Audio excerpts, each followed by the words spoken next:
नमस्कार दोस्तों, स्वागत है आपका टेक्नो डिफेंस अपडेट पे। तो दोस्तों, आज की इस वीडियो में हम बात करने वाले हैं 2022 के बड़े डिफेंस इवेंट्स के बारे में जो कि इस साल होंगे, क्योंकि इस साल भारत 2021 से भी कहीं ज़्यादा डिफेंस सेक्टर में एक्टिव रहेगा और इस साल लगभग पिछले साल से 2 गुने जो टेस्ट है वे कंडक्ट किए जाएंगे।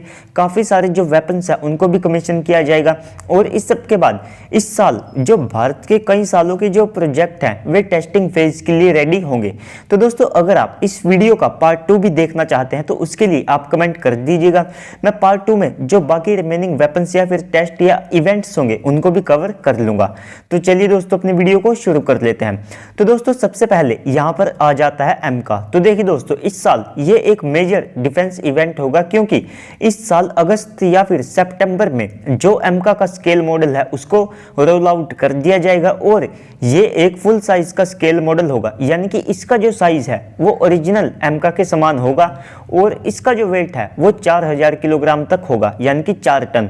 तो ये कैसा होगा आप स्क्रीन पर देख सकते हैं। रिप्रेजेंटेशन के लिए मैंने KF-X यानी कि KF-21 फाइटर जेट की जो स्केल मॉडल है उसकी इमेज लगाई है।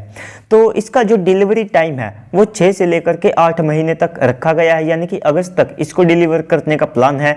और इसके बाद एमका के जो RCS है उसको लेकर के इसके ऊपर काफ़ी सारे जो टेस्ट हैं उनको कंडक्ट किया जाएगा। इसमें जो इलेक्ट्रॉनिक इक्विपमेंट है उनको भी इंटीग्रेट किया जाएगा ताकि उनको भी टेस्ट किया जा सके। और स्टेल्थ मोड के अलावा जो बीस्ट मोड होगा एमका का उसको भी इसमें टेस्ट किया जाएगा, यानी कि जो फुल साइज के वेपन्स हैं उनको भी यहाँ पर बनाया जाएगा। और इस सब के बाद जो इंटरनल वेपन बे है उसको भी टेस्ट किया जाएगा और 2024 में जो एमका का पहला प्रोटोटाइप होगा उसे रोल आउट कर दिया जाएगा और 2028 तक एडीए ने एमका के 5 जो प्रोटोटाइप है उनको प्लान किया है। तो ये इस साल का एक मेजर डिफेंस इवेंट होने वाला है। तो इसके बाद करें हम सेकंड बड़े इवेंट की, तो वो होगा तेजस MK2 को लेकर के। तो देखिए दोस्तों, एमका के स्केल मॉडल के पैरेलल में ही जो अगस्त या फिर सितंबर की टाइमलाइन के साथ ही जो तेजस MK2 है उसका जो पहला प्रोटोटाइप होगा उसको रोल आउट किया जाएगा, यानी कि ये भारत का पहला स्वदेशी मीडियम वेट कैटेगरी का एक 4.5 जनरेशन का फाइटर जेट होगा, जिसके अंदर 1000 TR मॉड्यूल्स वाला AESR रडार लगाया जाएगा। हर तरह के जो वेपन्स है उनको इसमें इंटीग्रेट किया जाएगा और इस सब के बाद रोल आउट होने के बाद इसी साल इसके जो ग्राउंड ट्रायल्स है उनको भी कंडक्ट किया जाएगा। और इसके बाद 2023 में जो तेजस MK2 है उसकी फर्स्ट फ्लाइट कंडक्ट की जाएगी और उसी साल जो तेजस MK2 का सेकंड जो प्रोटोटाइप होगा उसको भी रोल आउट कर दिया जाएगा। तो ये फाइटर जेट इतना ज़्यादा खास क्यों है, तो इसके कुछ कारण है। ये अपने साथ cats warrior, cats Hunter, cats alpha जैसे जो अनमैन्ड आर्टिफिशियल इंटेलिजेंस से लैस जो सिस्टम्स है उनको लेकर के ये अपने साथ चलेगा। उनके साथ भी ये कम्युनिकेट करने में कैपेबल होगा। और इस सब के साथ जो तेजस MK2 है ये उनके लिए एक मदरशिप के तौर पर काम करेगा, जिससे कि जो तेजस MK2 है वो पीछे रहकर भी कैट्स वॉरियर के जरिए आगे ग्राउंड पे जो है बॉम्बिंग कर पाएगा। और इस सब के बाद 2026 से इसका जो मास प्रोडक्शन है वो शुरू कर दिया जाएगा और इंडियन एयरफोर्स 170 जो तेजस MK2 है उनके ऑर्डर दे सकती है। तो ये भी इस साल का एक सबसे बड़ा मेजर डिफेंस इवेंट होगा जहां पर तेजस MK2 का जो रोल आउट है वो किया जाएगा। तो इसके बाद इस साल थर्ड सबसे बड़ा डिफेंस इवेंट होगा जो कि मोस्ट अवेटेड एक तरह से एयर डिफेंस सिस्टम है भारत का। तो ये होगा XRSAM का टेस्ट। तो देखिए दोस्तों, पिछले साल से ही इसके ऊपर जो काम है वो शुरू हो चुका है। इसके लिए इसके रडार और एक 30 मीटर का जो एंटीना है उनके टेंडर को जारी किया गया था और इस सब के साथ उनके ऊपर जो काम है वो भी शुरू हो चुका है। और इन सब में एक 5 मीटर का रिफ्लेक्टर एंटीना भी था, तो उसके लिए भी टेंडर जारी किया गया था। तो इस साल के मिड में लगभग जून से लेकर के जुलाई में इसका जो टेस्ट है उसके होने की काफ़ी ज़्यादा चांसेस है। तो ये एक एयर डिफेंस सिस्टम होगा जिसकी जो रेंज है वो 350 किलोमीटर तक होगी, जहां पर ये एयर रिफ्यूलर या फिर हेलीकॉप्टर बॉम्बर जैसे यानी कि बड़े RCS वाले जो टारगेट होते हैं उनको ट्रैक करके डिस्ट्रॉय करने में कैपेबल होगा। और 250 किलोमीटर की रेंज पर जो स्टेल्थ टारगेट है उनको ये डिस्ट्रॉय करने में कैपेबल होगा। और इस सब के बाद भी दोस्तों ये ट्रक माउंट माउंटेड और साथ में connector based air defence system होगा, जिससे कि इसकी जो मिसाइल की लाइफ है वो 4 से लेकर के 5 साल और ज्यादा बढ़ जाएगी। तो इसको 2024 तक कमीशन करने का प्लान है और इसको भारत की तीनों सेनाएं इस्तेमाल करेगी। तो इसके बाद चौथे नंबर पर आ जाता है BMD सिस्टम, यानी कि बैलिस्टिक मिसाइल डिफेंस सिस्टम। इसे आप भारत का शील्ड भी कह सकते हैं।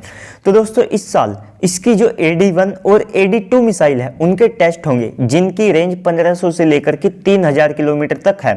तो इस साल के एंड में इसके जो सिस्टम्स है, यानी कि कुछ जो कंपोनेंट्स है, उनको डिप्लॉय करना भी शुरू कर दिया जाएगा और इसके लिए भारत कब का 1500 किलोमीटर तक ट्रैक करने लायक रडार है वो भी बना चुका है, जिसे हम स्वॉर्ड फिश के नाम से जानते हैं। ये एक छोटी बॉल को भी डिटेक्ट करने में कैपेबल है। और इसके बाद इसको सबसे ज्यादा जो खास बनाएगा वो होगा इंडियन नेवी का INS ध्रुव। तो देखिए दोस्तों, वो भी इसका एक पार्ट होने वाला है, यानी कि BMD का वो भी एक पार्ट होगा, जिसका जो LRMFR जो रडार है वो लगभग 5000 किलोमीटर तक ट्रैक कर सकता है।